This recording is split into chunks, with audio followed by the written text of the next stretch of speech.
gentlemen, and welcome to Retro Warriors episode 487. Woo! As always, I'm your host, Justin Baker, and as always, I'm joined by Viable Human Chris Saturn. Hi, Justin. Hi. Hi, Saturn. I'm having an unpleasant night, but I'm good. You are. We made. I didn't ask, but thanks Yeah. for volunteering the information. Yeah, no, I felt you needed to know. It was important. Some housekeeping. We got in this call 2.5 hours ago. Yeah. So, well, I you mean, didn't technically even. I joined before you, but then I was gone for most and of then it. your internet died. We've had a night. It's been an ordeal Yeah. of technical issues. Your internet has been up and down, and so things have been Oh, no, weird. it's just down. There is no up involved. So if our energy is weird, it's because this is second show energy occurring on the first show. Right. So yeah, that's a thing. Also, it's and this is kind of delicate for me to talk about in the housekeeping. I'm gonna try to keep it vague and you know whatever. I don't World think events it's happened. And, I don't think it would shock anyone to know that we are all relatively politically concerned people. And I don't think it would be very hard for anyone to use context clues to deduce a broad general political affiliation of any of us. So Sure. all that to say, there have been some political goings on in America on Tuesday, November 5th. Yeah, that's true. Yes. That are we us and many Americans are still currently in the throes of.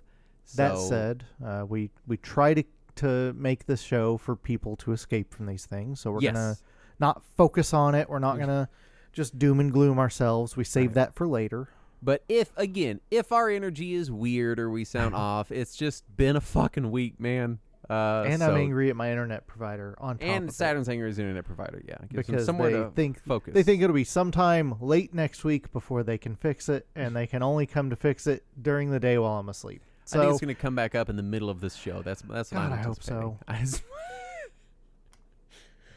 So all that to say that there have been extenuating circumstances. So if we're weird or our energy is weird, then that's what's going on. It has just been it has been a week of extremely long, in-depth discussions I've been having with lots and lots of people. So it's been an exhausting few days. yeah, I'm Quite exhausted. I am uncertain of if or how I will be able to upload my show tonight too. So it's gonna be fun. It's just gonna be fun. Is what I'm saying. Yeah, it's okay. It's great. I'm gonna talk about Yeah. my week. Okay. I finished playing Final Fantasy 1 on the Pixel remasters. Yes. I yes. got through that, and I started Final Fantasy 2, which I've never played Final Fantasy 2. I remember in the aughts when I was a teenager and I was playing the Dawn of Souls, I beat the first Final Fantasy and was like, that was outstanding, and then went straight into Final Fantasy 2 and played like 4 battles and was like, what the fuck is this, and turned it off. So that's as much Final Fantasy 2 as I have ever absorbed. That was your copy that had the characters named Farto, Mario, and Man. Yeah, right? Farto, Mario, and me. Yeah. Yeah. So I've never played it. I think I'm a good ways into it now. I'm trying to think like where I'm at. I'm past. You're at home. Yeah, I'm past the snow area. I'm at the part where we've been on the big bad guy airship and did The that whole Dreadnought, section. So we're past the Dreadnought, and I can't remember exactly what just happened. I think Someone probably died based on how someone that did game just goes. die, and we're just a little Yeah. bit past that. We're in Okay. the fallout from that person dying. So I was, Well, lengthwise. people constantly die in that game is what I'm getting at. So no True. matter where you are in the game, somebody probably just died. The the princess had just recently been kidnapped. Right. So That's I why don't you know. went to the Dreadnought. I don't know lengthwise how far I am through it. Probably about third to half, somewhere in there. Yeah, but I'm enjoying it. It feels really not Final Fantasy. Yes. And that's really all I can say is that it just does not feel or play like a Final Fantasy. Final Fantasy for me is like very tropey and very like in these kind of specific boxes, and it just doesn't check a lot of them. It's very weird. Both That's the first one that had any real story to it. Yeah, And I so appreciate they that, were but- experimenting with some stuff. I'll give them that. They experimented with a lot, and I can tell they really experimented with a lot of mechanical stuff. It really feels like, because the first game really wears its kind of D&D influence on its sleeve, and I feel like for the second game they were like, yeah, we want to come up with all our own shit, Yeah. And so they tossed out a lot of stuff that worked really good, Mm-hmm. and then it ended up with a thing that like mechanically kind of doesn't work very good. Right. And it's weird. It's fun. Pixel Remaster is probably the most bearable version of it that I've tried so far. Nice. Yeah. It is strange though.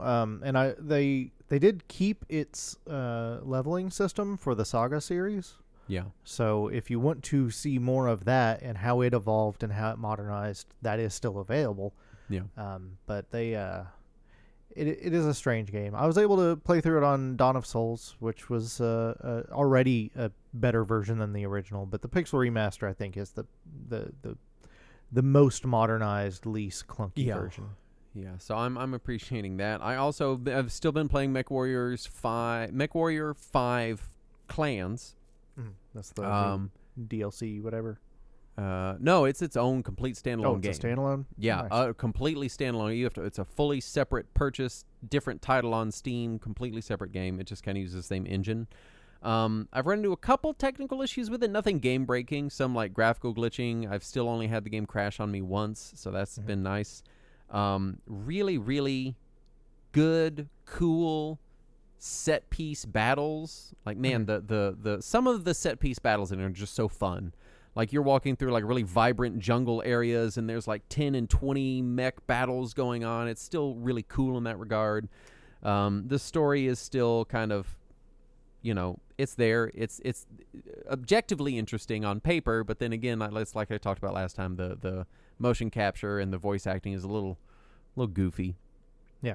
But I'm still having a good time with that. I also went back and was like, man, I really want to experience MechWarriors 2 and 3. Nice. Because I never really experienced those. I started on 4. Or no, I started on 3. And then we did a show on 4. And when I was playing 4 is when I realized 3 was the one I had played. So I haven't been back to 3 since I was a kid, and I never played 2. And they are just a pain great.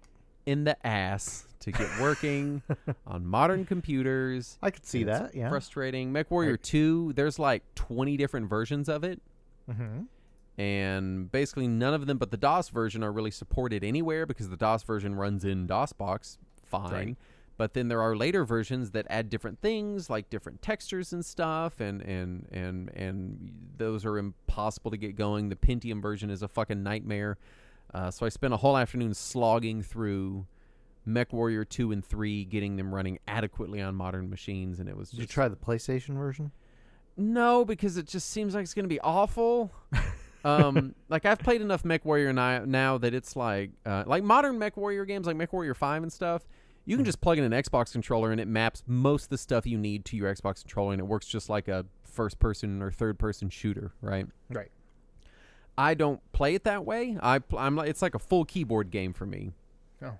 I'm like full keyboard, numlock, all my mouse buttons, everything in use, and I put everything on like classic controls. So that's like how I'm accustomed to MechWarrior. Yeah. And so having it like on the, I don't want to say dumbed down and sound like I'm disparaging anybody that plays it that way, but having it like simplified in the like controller version, it's I don't know, it's just not the same for me. Like, it doesn't work for my brain. I'm like, where's my flush coolant button? And then I'm like, Justin, most people probably don't even know there's a flush coolant button. And so I worry that the PlayStation version would be pretty unplayable, but I have not tried it. No, I played a bit of the Sega Saturn port back in the day, and it's not terrible. It's fine. Yeah. I did get the DOS version of MechWarrior 2 going, and it is still surprisingly good and playable. I quite enjoy it. There's no mouse support, which sucked. Yeah. But that's kind of the upside to clunky controls on big, giant, stompy robot games, is they make it feel more authentic. Because, now, are you sure it has no mouse support, or does it just need a separate mouse driver for DOS? So it has mouse support because the mouse works in menus. It's a mouse-driven menu, but I can't figure out how to get the mouse to work in cockpit. Oh. So I don't fucking know what's going on there. It's just kind I of only ever had the ass. Windows version. Yeah. Anyway, that's what I've been up to. Saturn, what have you been enjoying? Still other than still no internet? Yeah. Well, nothing now. still playing through Silent Hill, and when I'm 2 tenths from it, I have to find something to calm down. So I've been using the Pixel remasters. I finished 2, and now I'm into 5. Mm-hmm. And because I'm doing them in reverse order of how I enjoy them. So started Okay, with 2, now 5. All right. And How dare you? How dare yeah. you disparage 5? no, I stand by it.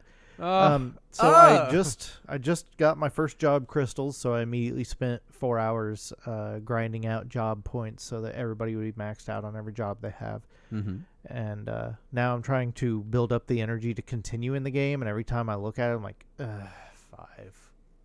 Yeah. So that hasn't happened yet, but I did pick up the Castlevania DLC for Vampire Survivors. Yeah. I almost forgot about it. I did too. Man, it's really cool.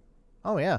I played through all the Contra DLC because I had not gotten around to that yet. So I played through all of that in the last few days, and I started the Castlevania DLC, and that map is huge. It's giant, and there are some shortcuts scattered throughout it that you find pretty quickly. But at first, I was just going the long way, and I was like, man, this map is enormous.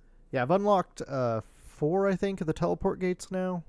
Yeah, I also have 4. I think there might only be 4.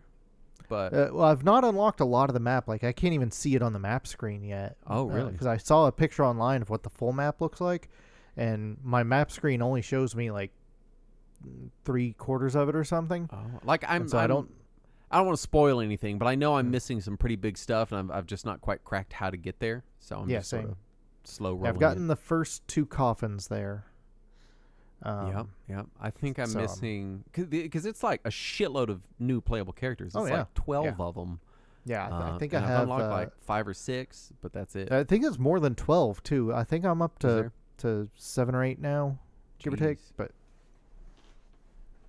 yeah, it's a big one. And also I've been playing Balatro on my phone at work, right, as is required. Yeah, because it's Balatro and you have to. Yeah. And I really hate the control scheme it has on mobile. I just do not care for it not just at all. Drag the thing up, or well, it is, but instead of like you being able to, like on PC, you tap on a card and you can choose buy or use or whatever. Yeah. And on this, you have to drag the card into a big area of the screen that is the buy area or the use area. And so there's a lot more moving things around instead of just tapping them. Yeah. And I don't like that as much. I think Balatro is really best on a controller because I can go real fast with it. I keep accidentally hitting the wrong buttons on the controller. I get you know, when you're like really in a Balatro zone and you like kind of zone out, I'll get going real super fast on a controller, and if I go that fast on a mouse, I fuck it up. Yeah, I'm usually pretty good at it on the mouse. But on my gamepad, I keep accidentally hitting buttons and discarding hands that I wanted to play, or playing hands that I wanted to discard, or one time selling a card I absolutely did not mean to sell. So yeah. Well, good. Let's do some news. That is good, Justin. This is going to be the only news you hear all month that isn't about U.S. politics. So everyone get ready. Let's knock it all out at once. That's all you're getting for the rest of the year. LRG and Sunsoft are reissuing the Genesis and SNES versions of Aero the Acrobat, which was a game. Yeah, it's a common game too. You can get original copies of it for pretty cheap. I'm kind of with you. It's a little weird. Like, I think there are things that more critically need reissuing. But apparently they reissued Aero the Acrobat 2 a little while back, and we probably even talked about it on the show, and I just forgot about it. Yeah. But that one was pretty rare, so I get why they reissued that. And maybe they were just like, well, we need to complete the set now. You don't though, because it's still out there already, and you can just go buy it. Exactly. So, I don't. But if they're doing both of those, that means they're probably going to do Zero as well. Yeah, probably. Yeah. Microsoft's CEO received a 63% pay increase to $73 million per every year. This is, I'm assuming, before performance bonuses. Probably, yeah. In light of massive layoffs. I just want everyone to remember all of the CEO bonuses, pay increases, and all of the reports of record-breaking profits as we go into layoff season, which kind of has turned into year-round for the game industry. Yeah, it's just a permanent thing. Just remember, $73 million. A year. How many salaries can you pay with that? A lot. A lot. A lot. You could pay 73 giant salaries with that. The U.S. Copyright Office has ruled that the DMCA will not offer an exception to libraries in support of game preservation because fuck video games as an art form, I guess. Justin, do you have any good news tonight? It's been all bad news. Just everything in Let me life see here. right No, it's all bad. Everything's bad. Just boy. strap in. Strap in. Yay. It gets a little better. This is the Video Game History Foundation posted about this. Yeah. I think they might have been the ones asking for the exemption, but I'm not totally sure. Yeah, it's either them or the Internet Archive or a combination one of forces those or something. big tentpole preservation institutions was like, hey, can we get a DMCA exception for libraries? And they were like, nah, fuck you. So and the exception specifically said it would be for pre-qualified researchers. Like, it couldn't just be like some dude wanting to make a YouTube video could grab these games for free. Right. It would have to be somebody who had some sort of research grant or something to prove that they were doing this for research purposes. And the Copyright Office is like, nah. All this to say, please continue stealing video games because it is the only you have way no we're other going option. to have them into the future Right. for sure. Yeah. Just keep doing it because it's the only way to own any of them. all we got. anyway. The PC port of the GameCube game Killer 7 received a surprise update to add features that were cut from the GameCube original. So that's cool. I remember when this came out and it was like, hey, it's Killer 7 again. And I was like, oh, it's not like, Masterpiece Edition or whatever. And it just kind of flew under the radar. So it's nice to see them adding a little bit extra to it so long after release. I feel like it's been out for a little while. Yeah, and a couple of years now. And they also added better controller support as well. So Nice. Very that's nice. good. LRG's co-founder says there was never any intention to master CDs of classic games. For people that forget, they were just sending burned CDRs in some of their games. And that his co-founder insisted on just shipping CDRs because it was cheaper. And I remember reading in that article that they also insisted no one was going to play these games anyway. Yeah. Yeah. And now, granted, this is an after-the-fact report by someone that said someone else said something. Yeah, and he has left the company at this point. So it's a little bit of hearsay, but I don't think anyone's shocked to hear that LRG is not expecting anyone to fire up plumbers don't wear neckties. Right. And it just drives home the point that we've been making that it's just FOMO and junk to put on your shelf. They're just selling FOMO. That's what it is. Yeah, they're selling collector's items. They're not selling games. That's what that's what I said. FOMO.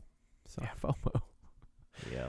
None of this comes as a shock to me, but it's frustrating how laid bare so much of LRG's stuff is, and we all just continue to be like, oh, LRG. Yeah. PS5's lifetime sales have surpassed the NES to become the 13th highest selling platform of all time.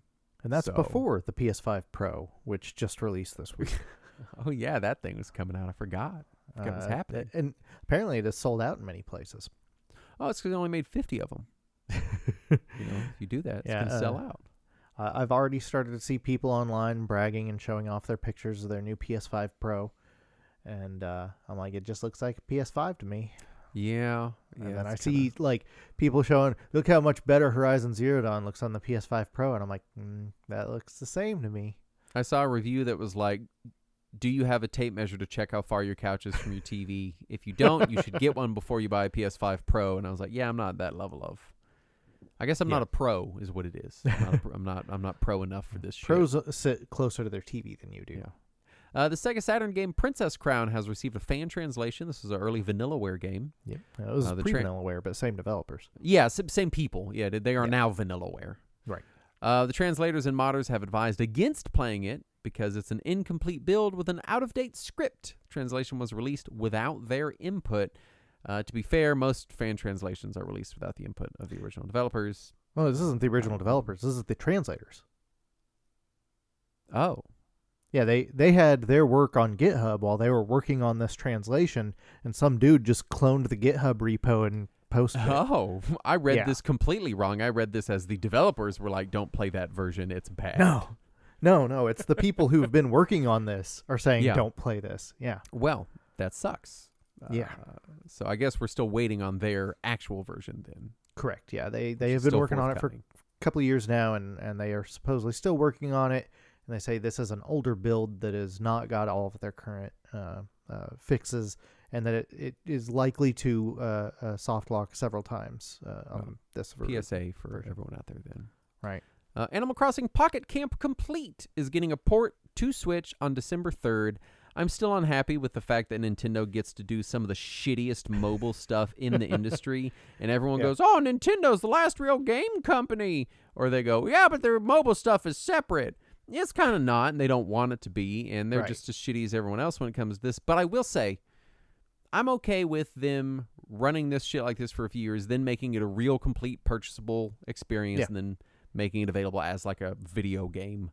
There's a thing you can play offline without being connected to their servers and everything. Yeah, You know, I'm okay with that. I'm not that. Now, that's less offensive. Now, it would have been nice for all the people spending money on Pocket Camp all these years to be like, "Hey, we're going to run it for 5 years, you know, like this, and then we're going to make a complete version or whatever." Right. So that because I mean, I would be really upset if I had spent like $400 on Pocket Camp, and now all of a sudden it's possibly more popular than ever, and all that money was pointless.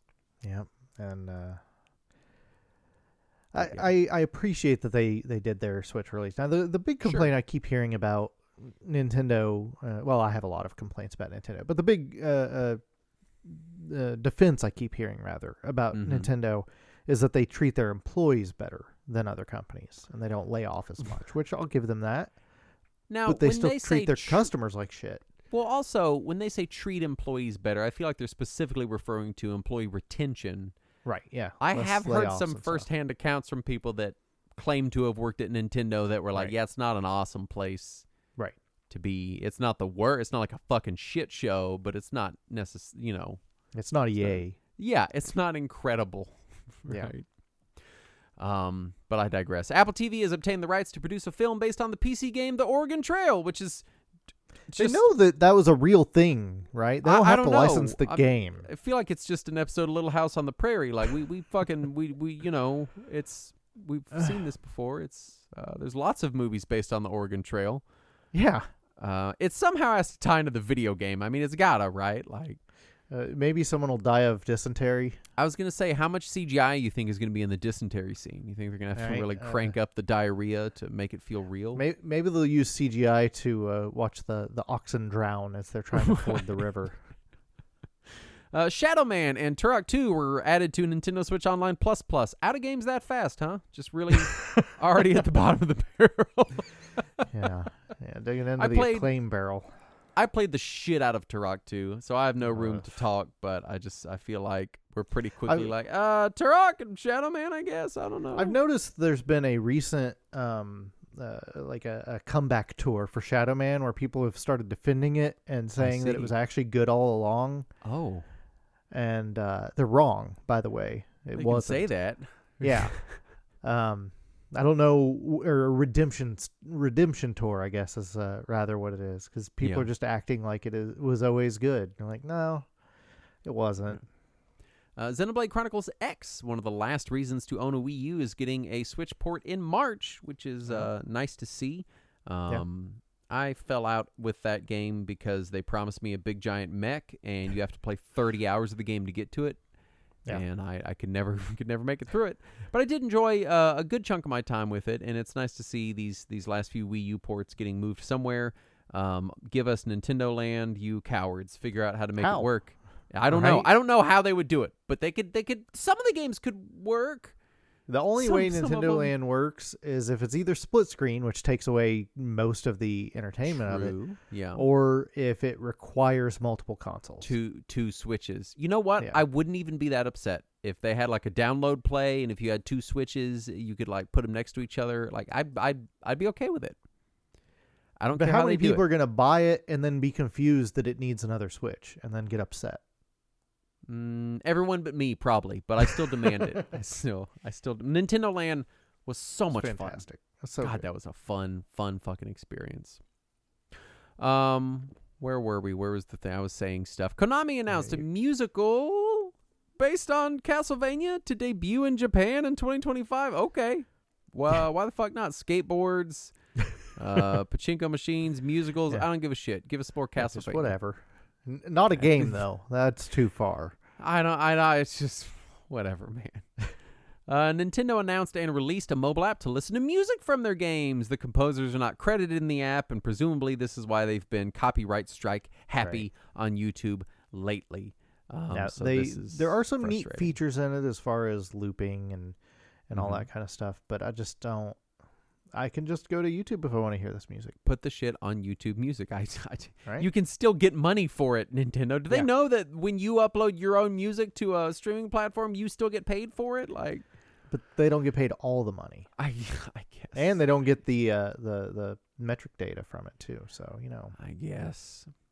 Fandom, formerly Wikia, who recently acquired GameSpot/Metacritic/Giant Bomb/GameFAQs, has announced a layoff of 11% of their staff. Ugh. So Fandom is awful. They're just an awful company. Yeah. I hate them so much. for anyone out there who hasn't backed up GameFAQs, you can. It's on the Internet Archive. I recommend going and getting it because who knows how long all those text files are going to still be there. Just decades of game culture and history all in one little spot. And a lot of them recently aren't even text files; they're HTML, which makes it harder for them to back up. But I still love the old like early aughts text file ones that it's like they had the ASCII art and everything. People also put in their little review about the game. They'd be like, if you want to chat about it, email me at at earthlink.net or whatever. Yeah. Like, oh, they're so fun. There's so much just like gaming culture and socializing going on in these text files. Have you gotten the add-on extension for Firefox that will automatically redirect you if you accidentally end up on a fandom site? No, I haven't. Oh, that's great. It immediately sends you to an indie wiki instead of a fandom wiki anytime you accidentally get there. It's great. So nice. Nintendo 3DS emulators Pablo MK7 and Lime 3DS are merging their code bases for future releases, which is nice to see because for people that forgot, Citra was shut down. These are both forks from Citra too, so it's coming from that base. So. Yeah. So nice to see that continuing. It was in the wake of the Switch emulator apocalypse that occurred not long ago. So, fuck you, Nintendo. We're just trying to preserve history here, but whatever. Yeah. Steam will now require games to disclose if they use kernel-level anti-cheat on their store pages. I'd prefer if they just didn't allow it because they have the clout to really control what companies are doing in this market. But I'm okay with disclosure at least. It doesn't hurt to have more information up front because... fuck that shit. Right. I hate it. Yeah. And finally, Paul W.S. Anderson is working on a film based on House of the Dead. Presumably a sequel to Uwe Boll's House of the Dead movie? God, I hope not. How many video game movies has Paul W.S. Anderson done now? I don't know. Because I know he did Resident Evil. Yeah, which there's like 12 of those. But then at some point, it's like, are they even video game movies or are they just Resident Evil themed movies? You know what I mean? He also did Monster Hunter and Mortal Monster Kombat. Hunter, was that? Yeah. And now House of the Dead. So at least those. We'll see. Which brings us to our topic at hand this week, which is retro gaming myths. Which is, I'm very excited about this topic. Synopsis. This is not game rumors. We've done that. No. So we'll clarify. For synopsis, Saturn wrote, rose-colored glasses is not a fancy term for a virtual boy. I thought of this, it is not rumors about video games. We've kind of done an episode on that already. This is specifically a hobby episode, a hobby overview episode, where we are talking about myths that exist in the retro gaming hobby that we still see used to gatekeep and perpetuated to this day. Not all of these are like gatekeepy shitty stuff. Some of it is just stuff that people believe because it was either partially true or true for a portion of time and is no longer true. And we'll get into those. But retro gaming as a hobby has changed. I feel like it really kind of took off in like the late 90s, early aughts, as early as I remember people talking about like really collecting old games. That's when they started to feel old enough that it was that we could call them old, really. I'm sure people were doing it before that, but that's when it started to kind of pop up as a hobby. And there were a lot of at the time, there was a lot of miscommunication. There was also a lot of like retro gaming tech used to move so slowly because it was the old shit. It was specifically you using this old shit, and nobody was making new boutique electronics or whatever for any of this stuff. And now there's an entire cottage industry surrounding retro games as a hobby. So designer versions of retro things. The tech changes so fast that a lot of things that used to be true are no longer true. A lot of things we used to think were true aren't true, and never were true. And so it's just kind of an episode about that. And we've put them in different categories here. And hopefully there's enough discussion to actually be had, and it's not just us going, this is not true. Next on the list. And I want to state up front that I don't want this to be like a fuck you to anybody. Like, you idiots believe except for this each other. shit. You, yeah, fuck you, Saturn.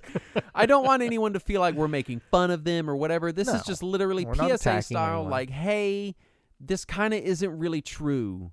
And I want you to know that without me having to actually, and I told you so every time it comes up in the chat, because I just feel like an asshole doing that to people. Right. Because I feel like we do care a lot about accuracy and correct information, especially in the Discord. And I always feel like I'm actually-ing people. And I really don't want to be that fucking guy. Right. But also sometimes when people say shit, I'm like, that's not super true. Also, it's pronounced Gandalf.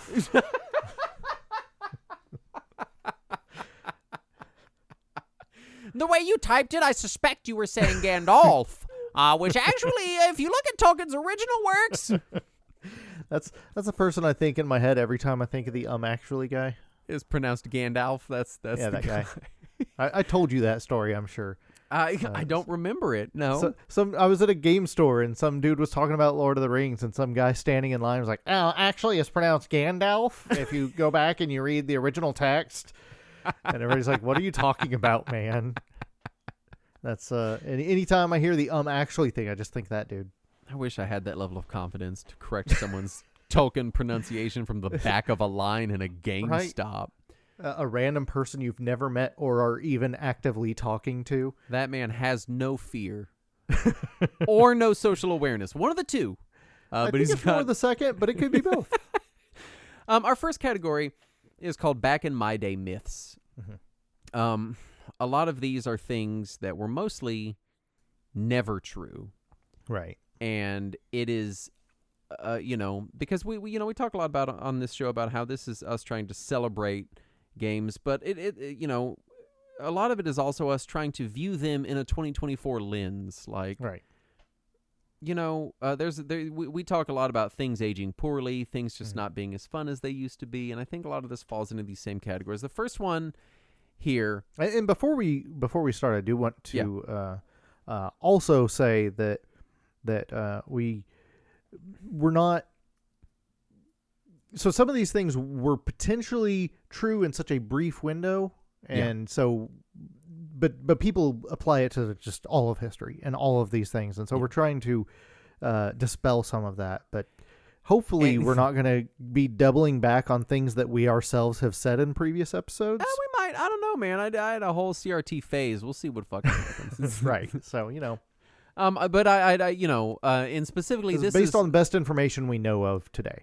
This is our perspective, and this is kind of NES forward era, to be clear. Because this first one here is, back in the day, we didn't have cheat engine and walkthroughs. We had to tough it out through retro games because we were smarter and better and had better attention spans. That's why everybody was able to beat Ninja Gaiden. It was regularly known as the easiest game of all time. This is a thing I see levied. A lot of this, I see it as just sort of generationalism, of just like, these kids today got whatever. And in fact, I like generational bias and prejudices like this are one of my favorite things to debunk, because you can go back and like find newspaper clippings from like the 1920s that it's like, kids don't want to work today, and you're like, because nobody wants to work. we all want to. I saw a video of some lady and she was like walking down the street, and it was an on the street interview, and they're like, go to ask her something. She goes, I don't have any secret. I don't want to work. I don't want to be out here. I'd rather be at home getting laid well and often. And then she just walked away. Like, that's what we all want. Okay. Right.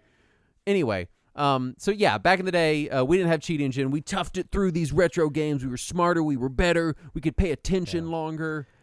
Now, we had Game Genie. We had we had cheat Game codes Genie. printed in Nintendo Power every month. We and had whatever Jeff other Robin's magazine. books. We had walkthroughs. We had other kids at the playground going, "Oh, just use this sub weapon and cheese the boss. They can't. Oh, you get past it or whatever." And even when people talk about rental games and how often they didn't have their instruction manuals with them, which is true, sometimes they would also often have just a piece of paper in the case where somebody had scribbled down some passwords and just left it in there with the rental. Yeah, like there was workarounds. Also, we were playing these games in small bursts over months or years. Right. Like, sure, maybe it was a rental, maybe it was a new game you got for your birthday, maybe you were excited, and up front you logged a lot of time with it. But then when it got too hard to beat, you'd put it down for 3 months, and then maybe once a week you'd play it for 20 minutes to the point you can't beat, and then put it the fuck down and forget that it exists. And then that one kid that lives 2 towns away would come into town for the summer, and he would show up, and he would beat it in one sitting, and everybody would be like, how did he do that? A lot of games would sit there until someone you knew that had figured it out would come over, and then you would watch them play it, learn from them, and go, how did you do that? And they go, that's the only way I beat this. Simon's Quest, was watching some other guy do it first. And I was like, oh, shit, this is a possible game. So, like, was there more of a community around how to get through games? I think a little bit, yeah. Maybe that part is true. I think that's the nugget of truth that's inside of this. Well, there still is. It's just online now. There is, but a lot of it now, like, if you show up in Discord and you're like, how do I beat this level in Ninja Gaiden, people are just going to be like, well, look up a guide, leave us alone. Like, well, that's the thing. Back in the day, we either had magazines or we had other people. And today, we either have websites or we have people on forums or chat rooms or whatever. So it's still basically the same paradigm. It's just shifted with technology. So this one was at least from the NES era onward, kind of never true. Even before the NES era, there was books about how to be good at Pac-Man. Sure. Yeah, absolutely. So. In the pre-NES era, there's a little bit less in the way of like cheats and stuff and cheat devices, but there were still things. But people did find glitches or exploits every now weird and then. shit. Like if you plug in this controller when you're supposed to be using that controller, it cheeses whatever thing or whatever. Yeah. Like it's been a thing. But also in the pre-NES era, we just kind of accepted that a lot of games were broken in some ways. Yeah. Sure. So, But then also, if we're not even talking console games, PC games back in the day, a lot of PC game cheating was just opening a text file and changing shit around because that's how games were programmed. Yeah. You could and a lot of them had built-in cheats as well, just because the developers didn't want to have to go through it. So this one was just kind of never true. There's always been options that weren't just smash your face into this for 40 hours a week until you figure out how to do it. We didn't do that back in the day. At least I didn't, and nobody I know did. You might play it in a good chunk because you're making progress or you're trying to beat it or whatever, but we weren't like some kind of like gaming savants that were hyper mega focused on it because nothing else was happening in our lives. Like, I was still logging dozens of hours watching TV and talking on the phone, Right. And the people who were gaming savants were on their way to California. Right. California. Next one is, back in my day, games didn't baby you through everything with tutorials. They just threw you in the deep end with no instructions. Which is, of course, ignoring those printed instructions. Not only printed instructions, but the amount of games that came with partial or full entire walkthroughs. Yeah. Yeah. A lot of, people forget especially that RPGs. The original Legend of Zelda came with a whole fucking ass map. Yep. And I don't remember if it wasn't a full walkthrough, but it was like a partial. Get you to level 4. Yeah. It like that was a lot for a game that is, without all that material, pretty opaque. Oh yeah. Pretty like, you better just fucking walk everywhere and bomb every wall and burn every bush because you're never gonna fucking figure it out. And also games like Dragon Quest and Final Fantasy came with basically full manuals. And, of course, Earthbound famously came with a full Nintendo Power Strategy Guide in the box. Yeah. So, were games a little more opaque? Yeah, just by nature of them being a little more abstract some of the time. Some And games also were. there wasn't as much memory on the cart to include the kind of tutorials we have now, but that's why they came with printed instruction manuals and modern games don't. Yeah. And if you've played any arcade games, many of them start with tutorials. You put a quarter in, you hit player 1, and it gives you a tutorial about how to play, or it's printed on the cabinet. Right. Yeah, usually it was printed on the cabinet somewhere. Like if you go back and find a Street Fighter 2 cabinet, you'll see that it has everybody's special moves printed right there on the cabinet. When I had my Neo Geo, my big 4-slot MVS, I had a bunch of the King of Fighters, big cartridges, and they had little folded in half stickies that you would cling to the inside of the glass that had all the moves on it. Right. So there was a little less tutorializing because games were more abstract and they were less complex just on the face.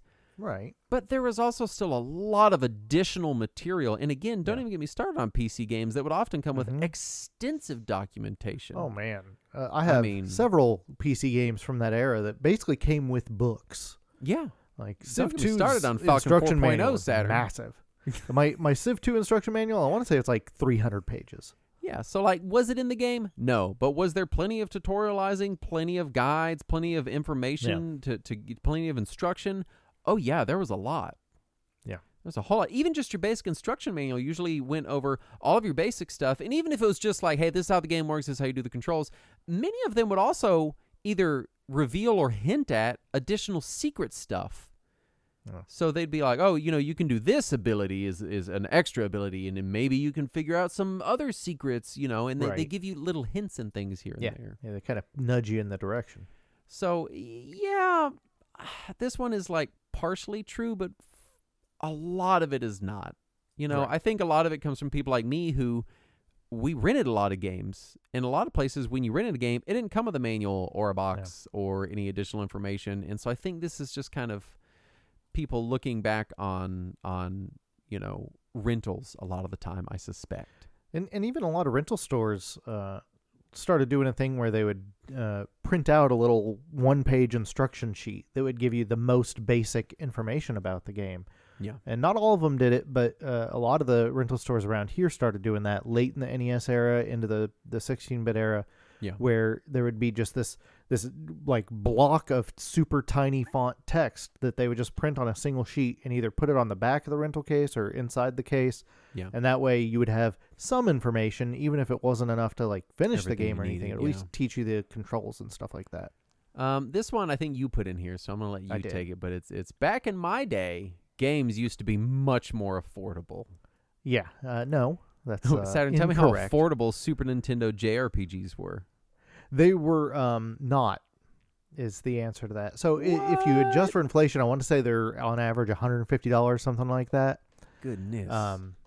So I'm trying to come up with the exact number here now. I probably should have put it in the notes. Now, to be clear, I always talk about how games now usually cost $100 to $150 because you don't want to get you want to get the platinum whatever edition, and then the extra whatever season pass is $50. So $100 to $150 is a pretty normal price for a, in air quotes, complete game package these days. So the original retail price for Final Fantasy VI on Super Nintendo, adjusted for inflation, is $170.18. Now, granted, some of these games are like big box games. Games that come with a regular box game. Yeah, that one was a regular box game. But in the same ad for it is NCAA basketball, which is the exact same price. Yeah. So but sometimes games would just have special chips that would drive the price up, and it's like, no, games kind of weren't cheaper. They And the converse back in my day myth to that myth is the people who say, well, games were more expensive and we didn't know if they'd be any good until we bought them or not. And that's also not true because we were able to rent things, and PC games had demos. Read magazines. You could ask other kids on the playground because there weren't 10,000 games coming out a month. So if a new big game came out, probably 4 or 5 kids at school played it, and you'd be like, is it any good? And they'll go, no, it sucks. Yeah, you could go to any playground and you'd find 4 people would be like, oh, you should definitely get Super C, but you'd find 0 people that would tell you get it Bad Dudes because they knew what was good or not. Okay, we don't have to throw shade around here. It's a friendly podcast is what I'm saying. What did I say earlier? Oh yeah, fuck you, Saturn.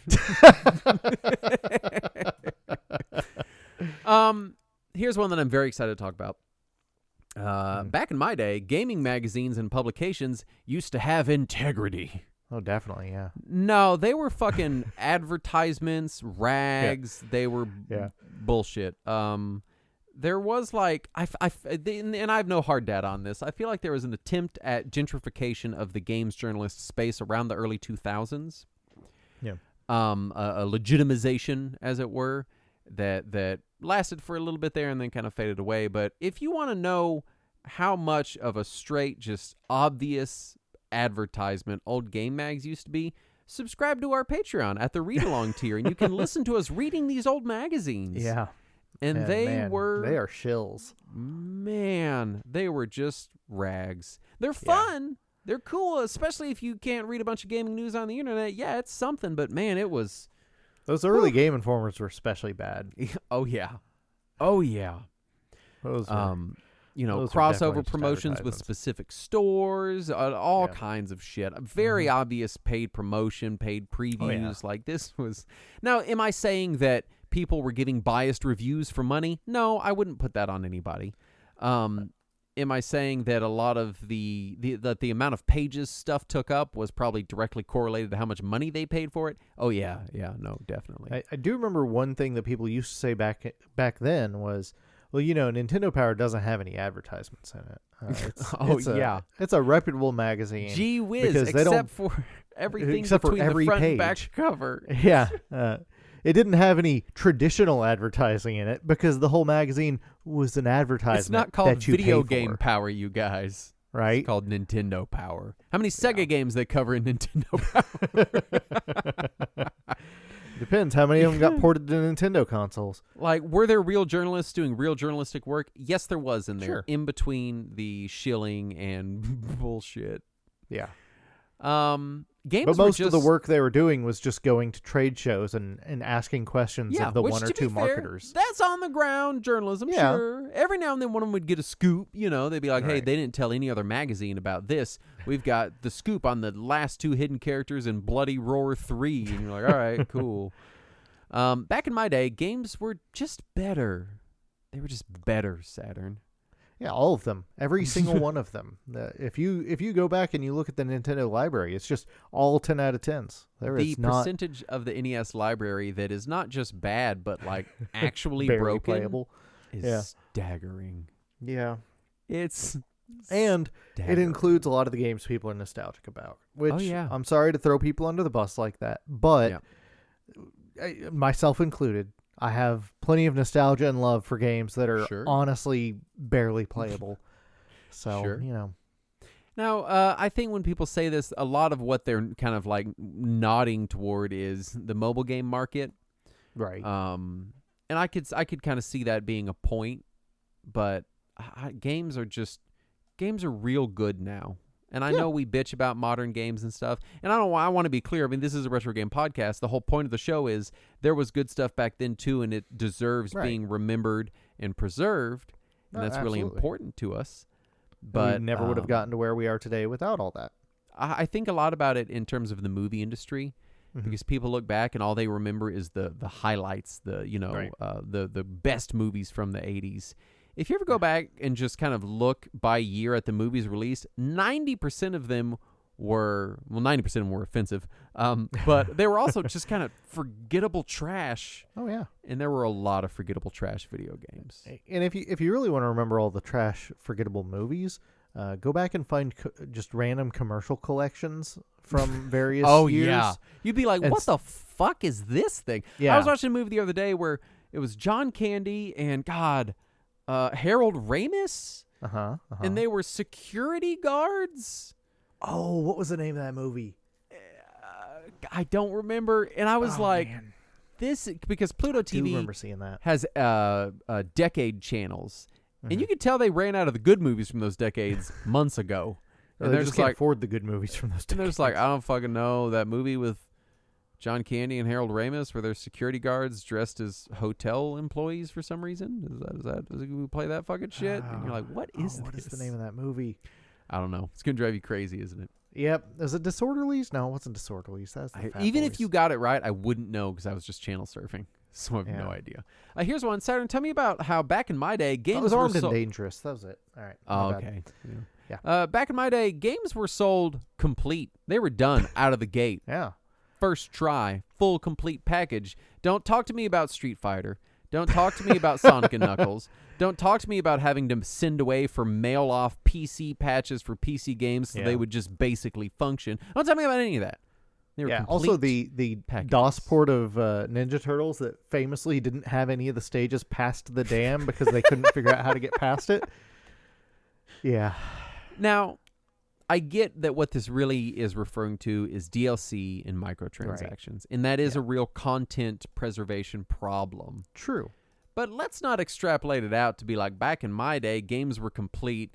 Nah, dog. A lot of cartridges came out busted, had to be revised, had to be fixed, had to be recalled. It happened. Oh, yeah. And also, when games were broken, a lot of the times they just left it out there that way. They're like, oh, well, I guess that one was broken. You guys enjoy what you can out of it. Also, lots of games were, and I know this is a hot button issue in the gamer, in air quotes, discourse right now, but games were often censored. They came out. Yep. And then the company went, oh, yeah, we should change that. And then they censored it and then Right. silently just kept releasing cartridges with this new yeah. different ROM. If you Yeah. look at any video game, most video games have different ROM versions because different versions of the game were released because it was iterated on. Yeah, anything remotely successful anyway. Yeah, would has have had multiple releases. versions, And so it's like, no, this was kind of Sometimes they going remove a on. whole Mike Tyson from it, Yeah, just yanked him right out of there. right? My final one is back in my day, we didn't have to deal with DRM. Yeah. No, you did. We did. What was the third word on the 5th page of the manual again? Hey, do you got your code wheel? I lost the code Yeah, wheel. code I wanted wheels to install were this the game. worst. And especially once they started printing them black on red instead of black on white because they realized people were just making photocopies at the library and you couldn't photocopy black on red. It would just all come out black. Yep. Hey, I rented Metal Gear Solid and I need to look up something on the back of the box apparently, and I don't have that. Hey, I can't beat Star Tropics because it's saying something about a letter. I mean, these are kind of well-remembered moments, but they were kind of a form of DRM in their own ways. Oh, yeah. We ran into an issue we talked about on our Mega Man X episode where there was DRM built into the ROM. Yeah. Such that you couldn't get past a certain stage if you had pirated Well, you couldn't the get game. past any stage. It would just restart Is that what the it game. was? Yeah, Yeah. and so it was DRM built into the ROM. Yeah, if it detected any sort of piracy, it would just... Of course, Earthbound also has hilarious anti-piracy measures built in as well. Oh yeah. If it detects that you're on a pirated cartridge, it just starts adding more and more enemies to the point where the game basically crashes because there's too many enemies on the screen. And if you manage to get past all of that and get to the final boss, then in the middle of the final boss, when Porky shows up to taunt you, it soft locks the game, and while it's soft locked, it erases your save file. Great. Yeah. Let's get into industry myths. Okay. These are myths relating to the industry at large. Yes. The first one is we didn't have all these mergers and buyouts back then. Saturn, you We wanna absolutely did. you wanna field that one? I feel like every time we do a history of some company episode, every time we find a bunch of 80s and 90s mergers that happened. Yep. And it was relatively common, especially in the arcade industry. Also, buyouts of like large conglomerates buying smaller companies, just hoovering them up. It has been going on. Yeah, Warner picked up Atari real early. Yeah. While the 2600 is still viable. Yeah. And then you had stuff like Midway and Bally and Williams all merging together and forming a giant conglomerate. It was relatively common at the time. Acclaim kept buying up companies just so they could get around Nintendo's limit on how many cartridges they could put out. Now, is it exacerbated now? Is it taken to Oh, the yeah. extreme now? Oh, for sure. For sure. Yeah, it's gotten silly now, but that's because the industry is so much But larger it wasn't now. not happening back in the day. That's just there wasn't as much money to be had in the industry yet, so there were less companies looking at it, but it was still happening. Developers cared about the art and games, and they were made with integrity. Saturn, Yeah. tell me about Atari's Pac-Man. No. Tell me about every licensed game from Right. every movie Oh my ever. God! There's Tell me about there Chase was- the Chuckwagon. Tell me about Chester Cheetah. Tell me about Oh, man, there's Bubsy just- 3D. right. There was Mm-hmm. just so much trash back then Yeah. that we've conveniently forgotten about because it was trash. Now, were there people that were real artists that cared? Yeah, Sure. there were then, and there But there are are now too. Yeah. Absolutely, there are real artists that care about the art they are putting out in the world. I especially like when people talk about horrible companies today, and they're like, "Oh, Konami is so awful." Back then, they had so much more integrity, and then you look at some of their games from back then, and you're like, "No, they were still sellouts back then. We just only remember the good ones." Yep. Games were developed by plucky developers like Kojima and Miyamoto and Iwata, who did all the work themselves, or most of the work anyway. These Yeah. small, tiny teams of one, maybe two people that did all this work. Saturn, tell me about how And that is definitely true. Does that work? The teams were smaller. True. You They could were a often lot have smaller. 8 to 10 people. In the Atari The era, games often were it was smaller. one person. The experiences were smaller. Right. However, it wasn't just Miyamoto cranking out a bunch of games. He Yeah. always had a staff. Oh, And yeah. by the time the second Mario came out, he was already just kind of guiding and supervising and being a creative person and not doing the manual programming anymore. Yeah. He didn't need to. He had A lot team. of times when this stuff did happen, when there was a hit, they went from being this one person with a couple person team to Yeah. the company going, oh, this is a hit and it makes money. We're dumping as much manpower into this as we can. Right. Exactly. And especially with Kojima, people always talked about him being the great auteur of the video game industry. He's always Yeah. had a team. From his very yeah. first game, Yeah. he had a full team. It was never just that one guy making the game. And Iwata is the one who probably did the most work on his own just because Yep. he's a crazy person. And is also credited for saving a lot of projects kind of Yeah. single-handedly. Right. But he still didn't make them completely on his own. Sure. It No, wasn't just like absolutely him not. making up every single idea in the game. These were group efforts a lot of the time. Right. Big projects like this with so many hands in the pot. I think a lot of them in the same way that it's kind of the same way we talk about movies, where like Yeah. movies are made with massive crews. Even back in the Yeah. day when budgets were smaller and production was smaller, there's a lot of people that have their hands on this thing before it gets out the door, and then we just credit the stars and the director. And it's like, man, there's even a lot of even smaller you know, indie films, like if you ever listen to any interviews with Kevin Smith, he talks about even when he was making Clerks, there was a bunch of people involved. Oh yeah, totally. And you can hear every one of them on his various podcasts. Yeah, and also his Evening With specials, and really anytime he's near a microphone. Yeah. Final industry myth here. Dragon Quest can't be sold on weekdays in Japan. That's not true. That's No, never been true. It's not Really- true. Really, that's just an example of one of the many Japan myths that the Western video game world believes. What's the other one? Space Invaders caused a shortage of the 10 yen or whatever Yeah, that's yen another big one. coin. Also not really true. No. Yeah, I mean, there's just so many exaggerations that came from little stories, and especially in the retro gaming world, Japan for a while there was like this mythical place. Yeah.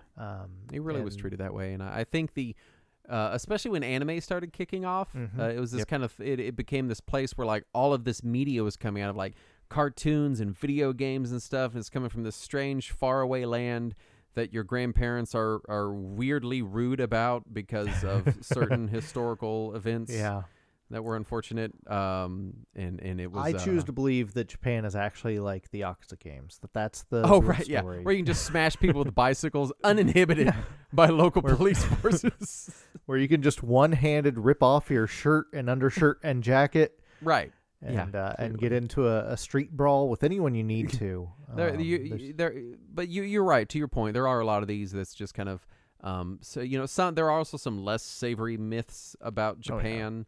And some vending machine related myths of just people just Yeah. kind of saying It won't stuff die. about Japan because yeah. when we were kids, we didn't know a lot about the place and we didn't have a way to just talk to people that were in Japan. I mean, we have people in our Yeah. Discord that visit Japan. We've had people that have lived in Japan. They're just like, yeah, this is kind of what it's like. And you're like, oh, it turns out it's just a place like Yeah. everywhere else. It's a place where things happen. Yeah. Let's do emulation myths. Okay. I'm excited for this one. The first one, Emulation introduces insurmountable levels of lag that cannot be overcome. That's why no one has ever beaten any game on an emulator ever. Right? I know how no one It's has just- ever beaten a game on an. That's So here's the impossible. thing. This is one of the ones that used to be more true and has become less true. Computer technology, monitor technology, emulator technology, controller technology, USB technology, and emulator-specific technology like run ahead and being cycle accurate has all minimized this to a Yeah. degree, right? And we've always said before in the chat, like if you have extreme like speedrunner level muscle memory with a game, Mhm. then a very small amount of lag can be noticeable. It can be a Right. problem even. But Even in the 90s, I was able to beat games on emulators. sure. But if you're not It's- that person, Right. you're probably going to be fine. Yeah. You know, especially if it's a game. Because here's the thing, big spoiler alert, modern games have lag too. Yes. They are also running through x86 computers displayed on 4K flat panel televisions. Guess what? There's some Yeah. fucking lag. Plus, they all use Bluetooth controllers. There's Yeah. there's upscaling, and there's real-time shader compilation and everything. And Yep. yeah, there's lots of lag in a modern And- game. And there are even new technologies like NVIDIA has their like special lag reduction technology and stuff because Yeah. it's a thing. It's a problem. Mhm. Now, is a CRT with a traditional console and a wired controller pretty lag free? Oh yeah. Yeah. Now, is it technically 0.00000? No, I mean like No. this stuff still has to go through the electronics, but it's pretty goddamn Right. fast, right?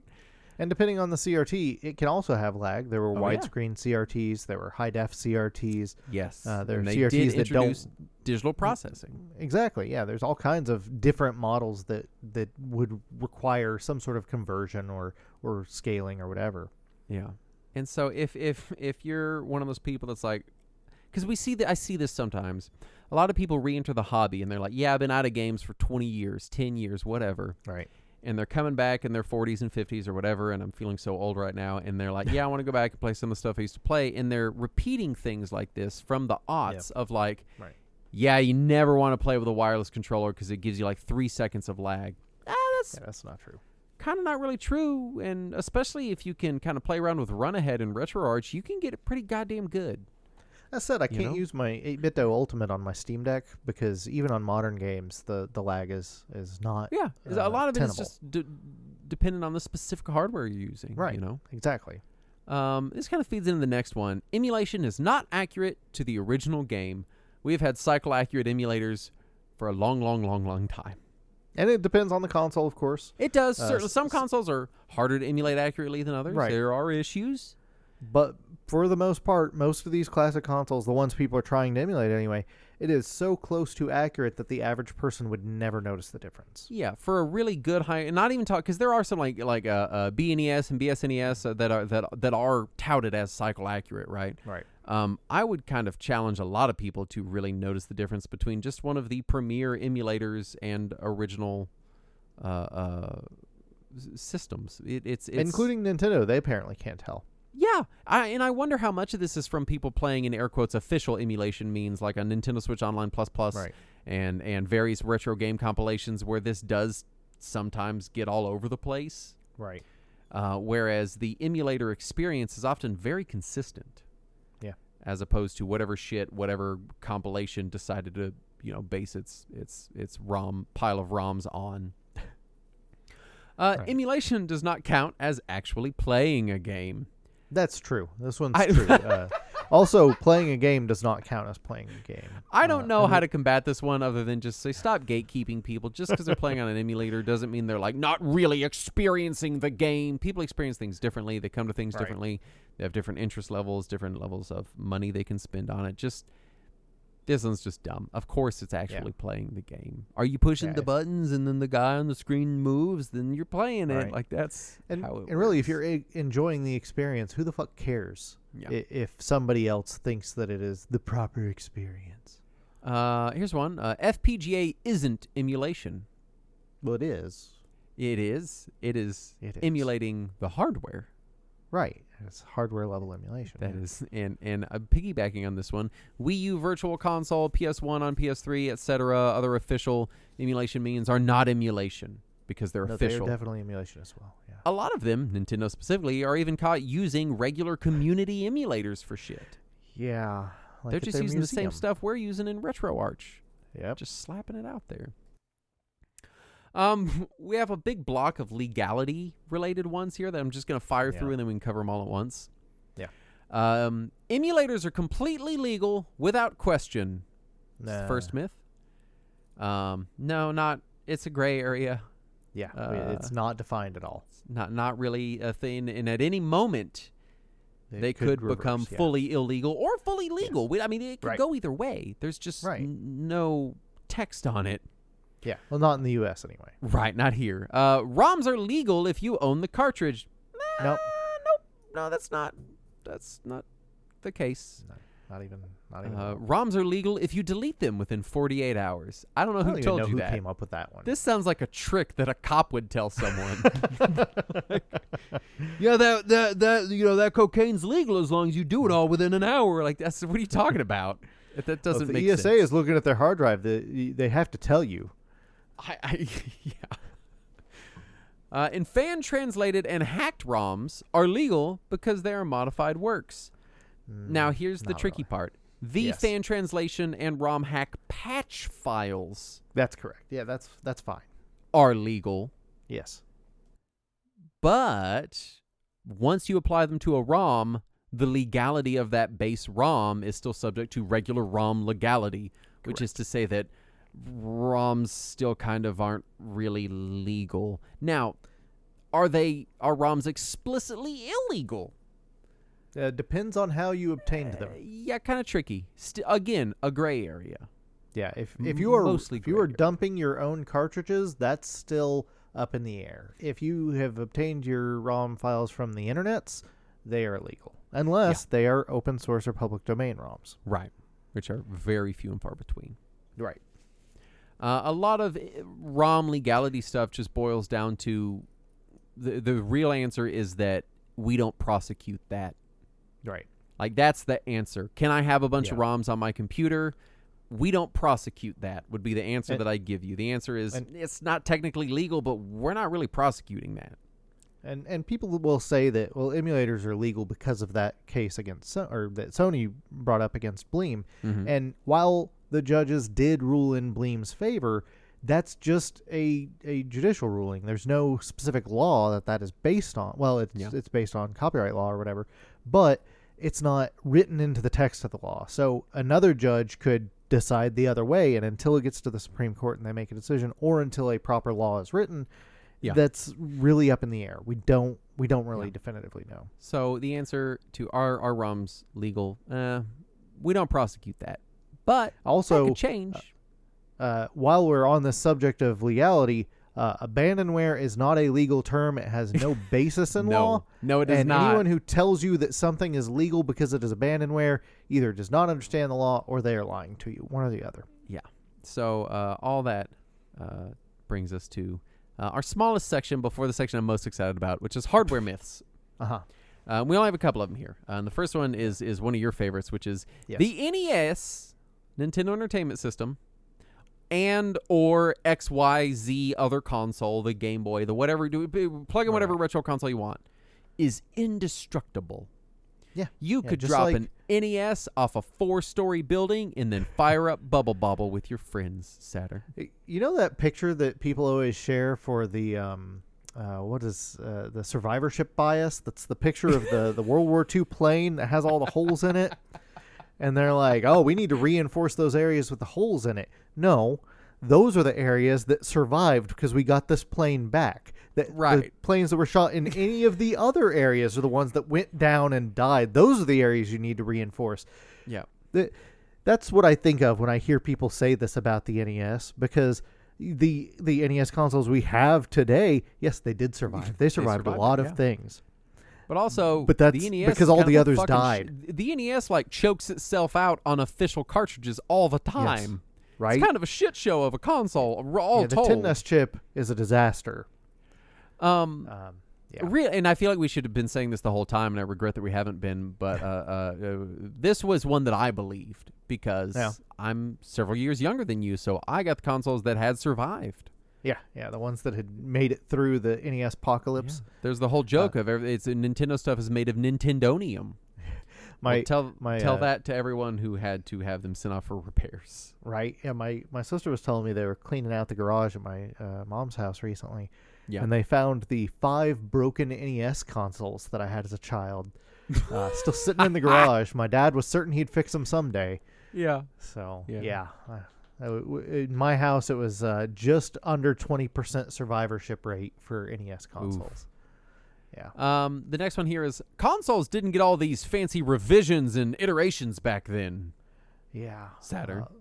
Yeah, let me introduce you to my good friend, Mr. Sega. Yeah, tell me about the Tower of Power again. I don't know what else going on here. How many Genesises were there? Genocide, I think is. And not to mention, each one had multiple revisions with different sound hardware in them. Yep. I think people also forget, there were multiple NES models, multiple SNES models, multiple Game Boy. Let's see, the GameCube and the N64 didn't get model revisions. And often these lost features when they got their revisions. Oh yeah, absolutely. The Wii lost GameCube compatibility. Yeah. The NES lost its AV ports and was RF only. I think the Super Nintendo lost Junior its was the same. S-Video. Yeah. And so we absolutely had these revisions all the time. Yeah. It was kind of weird when stuff didn't get revisions. I mean, really, you could even say the N64 did have a hardware revision. They just anticipated it and made it an expansion pack. Right. Instead of coming out with an N64 Pro or Plus, whatever. Yeah. And then there was also, all the add-on hardware, Sega CDs and 32Xs and N64 disk drives and all of the various reiterations of the PC Engine. Famicom disk drive. Absolutely. Yep. Absolutely. X, Y, or Z console didn't sell at all in X, Y, or Z region, even though it was available. Yeah. And, that's some of that is just exaggeration because a lot of people will be like, oh, well, the TurboGrafx didn't sell at all in America. I mean, it did. It didn't sell well. There were magazines about it. More than one magazine about it. Yes. You don't publish a magazine for nobody. Right. They published it for Saturn. It was just for me. So that I could finally have 2 magazines about my TurboGrafx. There you go. But no, there were people that owned these consoles. I mean, I fall into this too. I will constantly exaggerate about how there were no Sega Master Systems in America. There were. Sure, they were here. Absolutely. You didn't always see them in every store or every rental place. Also, especially in the 80s and 90s, video games are still very much, outside of like PC games and kind of later 90s, video games were children's toys. Right. And you know what children want? They want what their friends have. Yep. If all their friends have Super Nintendo, they don't want a fucking Sega Genesis. They want a Super Nintendo. Yeah. And we talk about it all the time. Opposite of that for a while there. Yeah, true. We talk about it all the time. The town I grew up in, nobody owned Sega anything. It was like a joke. So weird. And everyone I knew had Nintendo stuff. Also PlayStations, but we all had Nintendos. We all had N64s. We all had Super Nintendos, and nobody owned Genesis. Nobody owned Master System. My brother bought a Dreamcast. That was the only Dreamcast I ever fucking saw, except for in stores. And so I think we forget sometimes that when you're a kid, especially, you just buy what your friends have. Right. And also when you're a kid, you may not even notice the other weird stuff that was at the store. You just walked past that stuff because it didn't work on your Nintendo.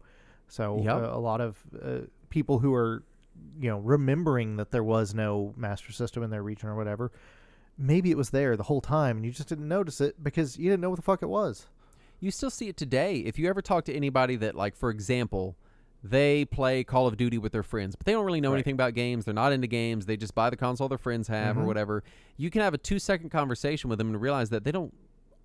They're like, yeah, everybody has an Xbox. That's the only system that's sold this generation. Nobody gives a shit about anything else. And you'll be like, what the fuck are you talking about? Right. Yeah. What? That's not the opposite of reality. That's not true at all. And they're like, well, everyone I know has Xbox. That's where we all play Call of Duty on. And you're like, the game you're talking about is on other systems. There's a guy at work who he's like 10, 15 years older than me. Yeah. And he was talking to me the other day. He was talking about his PS5, and he was like, "Yeah, I play a lot of Call of Duty and stuff like that on there. I play a lot of FIFA, play a lot of Fortnite. You know, I miss games like Final Fantasy VII. They should re-release that. Like I would play Final Fantasy VII if they put that out on PS5." And I was like, "Well, sir, I have some news for you. You are gonna be They did." just blown away. Hold on to your pants, buddy. And when I told him that, he was like, "That company's still around?" I'm like, "Yeah, Oh my god. yeah, they're still there." The amount of people you worked at a game store. How many people did you get coming in asking why Mario wasn't on PlayStation? That's a common one. I mean, Also, every week. we had plenty of people coming in asking for the Nintendo Xbox. Yep.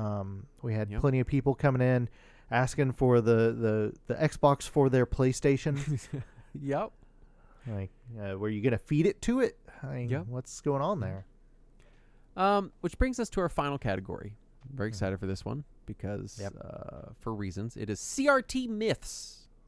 This is kind of your story arc for the history of It this is, podcast. isn't it? Because I want to reiterate to everybody, I went to the promised land. I went to the bottom of the rabbit hole. I had a Yeah. full 19-inch Sony PVM CRT professional monitor hooked up with BNC cables, the whole 9 fucking yards. Right next to it was a big CRT with component inputs. Yeah, I had the GDM FW 900, big 16, 9 computer monitor. I had one of those too, right next to it. I did it. Yeah. And so I feel like I am, in addition to being someone that grew up with CRTs, distinctly qualified to talk about this. Yeah. The first one is games were designed to display on CRTs. So to view them in any other format is not representative of what the game is supposed to look like. My dude, all this shows to me is that you've only ever used the one CRT you bought on Craigslist. Yeah, so a lot of the designers did use CRT tricks Absolutely. to blend colors Sure. or do things like that. However, they were looking at them on professional video monitors for the most Yep. part. Yep. And a lot of those professional video monitors don't blend quite like a home CRT plugged in through composite cables do. Yep. And an emulator can really pretty effectively emulate that effect these days. Yeah. Another thing to keep in mind is CRT size. Mm-hmm. If you look at a video game on a 36-inch flat front Sony Trinitron, and then you look at it on a 13-inch RCA with a curved front, that's a very different picture across these two devices. Because here's the thing, it's not a computer. It's not rendering the image bigger or smaller. Right. It just physically has bigger or smaller, like, pixels. Yep. It's just stretching them out or smushing them down. Yeah.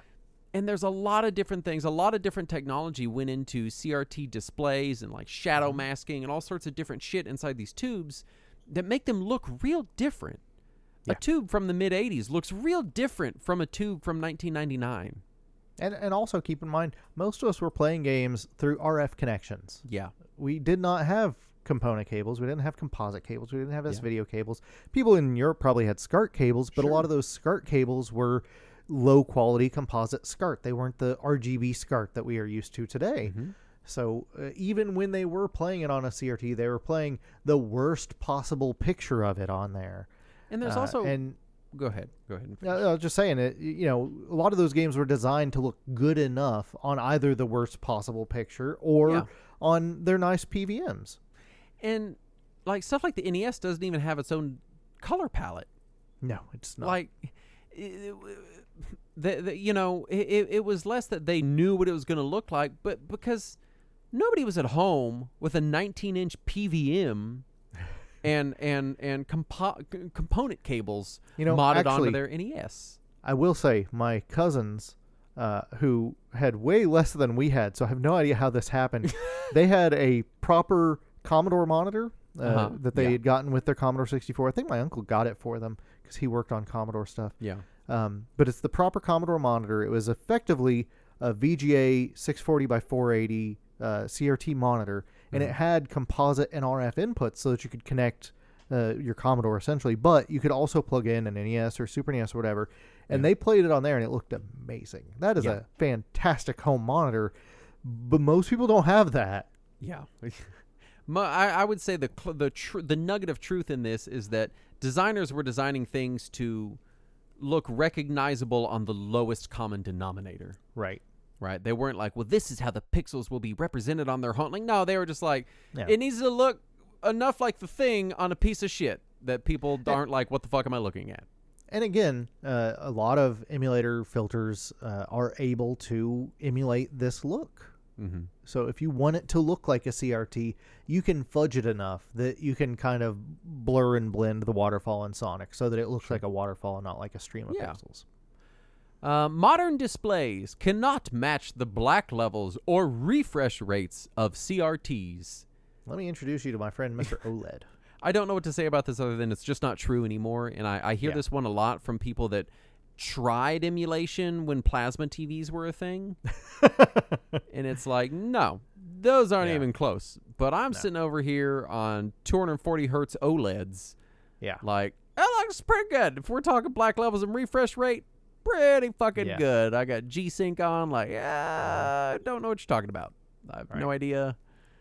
I don't. Granted, 240 hertz OLED with G-Sync is going to cost a lot more than what a 13-inch CRT used to cost. Certainly. But Certainly. today, 13-inch CRT costs pretty close to the Costs same. probably more than that monitor would. Yeah, absolutely. Yeah. Absolutely. So this one just, I don't know what else to say about this one other than it's just not true. And It's out of date You information at probably best. and I get it. When it comes to stuff like monitors and TVs, you buy it, you stick it on your desk, and it looks good enough for you. I'm staring at a 1080p monitor right now. Like, I get it. Yeah. Mm-hmm. But you're probably just behind the times on display technology, and that's okay. Go do some research, man. I mean, we're TVs look real good now. They look real nice, especially if you put on some nice high quality CRT filters for whatever emulator you're doing in RetroArch and get the bloom and everything going nice. They can look really good. Yeah. I, on the other hand, I'm looking at this nice 4K HDR monitor. Oh, It's, must be nice, Mr. Moneybags over here. I'm looking at my wallpaper picture of a all dragon based MMO. It's pretty great. Is it It's scientific really taking though? advantage. Is yeah, it it's a scientific. scientifically accurate? If it's Yeah, not, I don't want scientifically it. accurate all dragon MMO. It's a high quality image to look at on this 4K. Well, Senator, if HDR you're so monitor. rich, why can't you afford internet? God It's a call. It's a callback to the people that It's forgot. it's still down, Sevens. by the way. I keep checking periodically throughout the episode, and it's still down. The last one here, I saved the best for last. Uh-huh. Just when you thought your chance had passed. CRTs have a warmth to them that cannot be matched by modern display technology. That's radiation. It's radiation. You're feeling the radiation from your television. It shouldn't feel warm. You're too close. Back up. So I've heard this to describe many different features of the CRT image, from the way that the pixels blur together to the color temperature to the actual fuzz of the phosphorus that comes off of the screen. now all of those things can be added to a flat panel display. Like, Well, the fuzz can't, because that's just static. That's literally static. No, you can't. And that They did got not help your filters- picture. they got filters that are built to emulate even that. Well, you can't rub your balloon on your monitor This is and true. pick up the That's static true. from it. Yeah, Yeah. you'd have to rub it on your cat and then Yes. and then you use your Like static. we did So before TVs. Yeah. I think there's a couple things happening here. One, some of this is just people wanting to be nostalgic for CRTs, and if that's you and Right. that's what you get off on and that's what you That's love, great. go for it. Yeah. But I think some of it is also people not understanding what color temperature is. Right. Because most modern displays, especially computer monitors and stuff, are defaulted to cool temperature settings. Yeah. I don't know why this has become a thing, but if you ever buy a new television and you go to like ratings.com or whatever to find their calibration guide to make it look nice, the first thing they always say is they're like, turn off cool color mode, switch to warm color mode. Yeah. And I think some of it is just people maybe not understanding color temperature. Because again, the default is a very bluey, cold kind of color right now. And so I do believe that anyone that feels this now, again, if you're just like, I just have warm fuzzy nostalgia, more power to you. Enjoy what you enjoy, like what you like, be who you are. I support that. But maybe spend a little bit of time playing around with your monitor's color temperature, with the different, look up some shader tutorials, how to set up good shaders. And I promise you can get so goddamn close that you forget you're staring at a flat panel monitor. I do. You know, whenever I've really got like really good tweaked shaders and good color temperature and my monitor's tweaked just right, it looks really damn good. Or just set up your microwave next to you while you're playing and just run it all the time. Just set it to 100 minutes. Right, and put your face right on the glass. Yeah, right next to it, and then just play your game. So, you know, this is one of those ones that I think it's almost people trying to ascribe this kind of mystic quality to some of this. Right.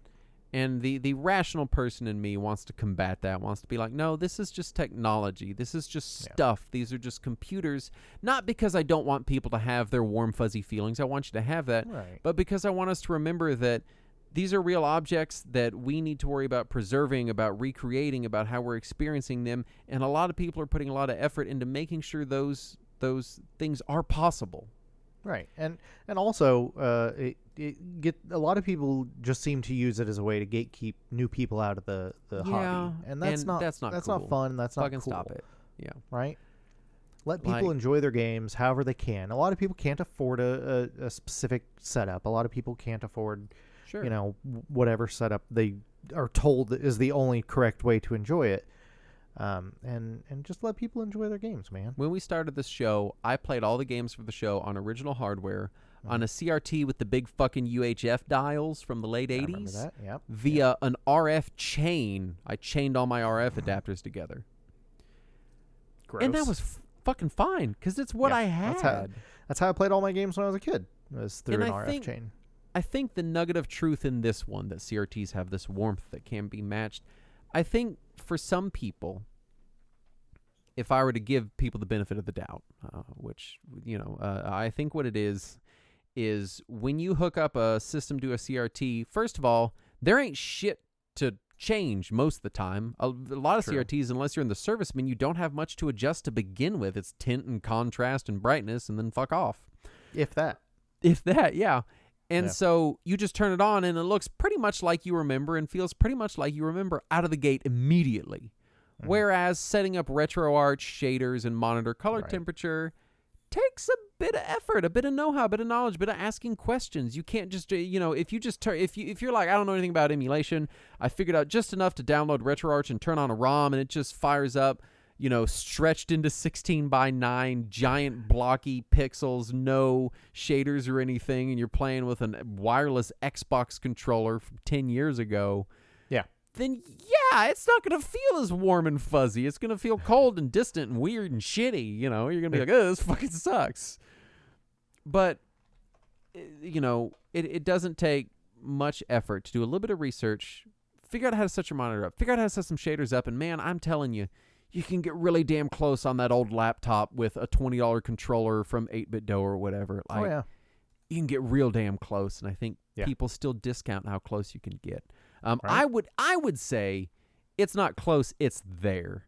But I'm willing to admit that there is some subjectivity involved. Sure. And that everybody's situation is different.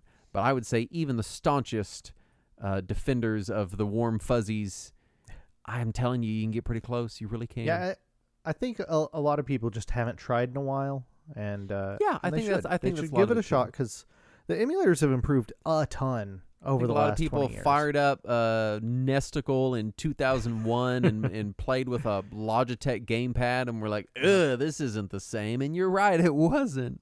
Yeah. You should have So- been using ZSNES with that Logitech gamepad. That gives you. Clearly. As far as final thoughts, Superior. stop gatekeeping people, I say, as we Yes. just finished our big episode telling people that they're wrong and why they're Yeah. wrong, explicitly citing historical data about how wrong they are. Look, you know, you're allowed to believe whatever you want. Just Unfortunately, don't yeah. try to convince other people that things that aren't true are true. That's all I ask. There you go. There you go. Yeah, it's tough. Again, like, however you want to enjoy it that way. Right. And then if someone else wants to have their emulator stretched into 16:9 on an LCD monitor from 2004 and they're playing with a Gravis gamepad, then we'll team up and figure out where they live and go correct the behavior. And that's all I'm saying, I guess. So we'll Right. go. I guess what I'm saying is I'll find you. So, you know, check out some shaders on your on your emulator. It's a good Right. idea. You know what else is a good idea, Saturn? Is it subscribing to our Patreon? Oh my God, it is. That's exactly what I was gonna say. We're just finishing each other's. And then Butts. God damn it. That's what I was gonna say. Finishing each other's butts. Go to our Patreon, patreon.com/retrowarriors, where you can get some stuff there that we got, and it's on the website, and it basically explains itself. So just fucking go to it, and then it says what you get on the web. You know how the fucking internet works. So just go to I don't. Could go you to the tell me? URL. If you don't want to type because your thumbs are fucking lazy, then there's a link in They're the show covered in description. Cheeto dust.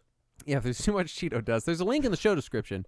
If you click on that, it takes you to a website, which then directs you to a parrot that's going to tell you a color that corresponds to a combination to a safe that inside of is all of our additional content that you can find at patreon.com/retrowarriors. It's been a little while since you made that same joke. It's been a minute. Anyway, the following people gave us money, starting with Matthew Webb, And viable patron Metroid Prime. Marlo221, Shinobi. Video Rangers Podcast, Platform Agnostic. Mark Schwickendie Offmeyer, Neil Hayes. Matthew Davis, And Nick M. have all given us an undisclosed amount of money. I will not disclose it. Yay. I refuse. No torture will make me, except physical torture. That I'll immediately tell all of the Also information. emotional torture. Also emotional torture, and even the threat of torture, so theoretical torture as well. Yeah. But that's it. That's all of just them. those. Anything Those few else? things. No, not gonna work. I will not tell you. Man, I enjoyed this one. I liked it's fun. I liked shouting people down. I think is. Fortunately, our second episode of the night, which is starting late, is a short one. Oh, it'll be so easy. Don't even worry about it, Saturn. And this one was nice and breezy and short too, right? Yeah. Totally. Right, definitely. Not. Oh, it's fine. Everything's fine. Ah! Anyway, thank you so much for listening. We'll be back next week, and as always, Let us cling together.